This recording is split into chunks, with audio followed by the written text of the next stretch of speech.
এটা আসলে কি আমাদের যে কুলাঙ্গার উপদেষ্টারা আছে, এই যে আইন উপদেষ্টা, তারপর আরও যে উপদেষ্টারা আছে, এরা কুলাঙ্গারের বাচ্চার চাইতেও খারাপ।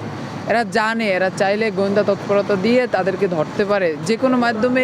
একটা কখন আমরা জানতে পারছি এটা সত্য না মিথ্যা আমরা এটা জানি না। আমরা জানতে পারছি যে খুনি সে ভারতে চলে গেছে কখন, প্রায় 6 থেকে 7 ঘন্টা পর।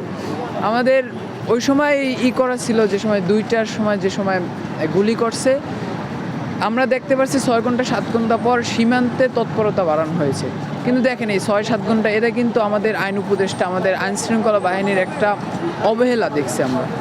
আমরা চাচ্ছি যে এত সময় হয়ে গেল তারপরও তারা এখনও অবহেলা করতেছে আমাদেরকে ওসমান হাদির খুনির ন্যায্য বিচার দিচ্ছে না, তাদেরকে এখনও ছাড় দিচ্ছে।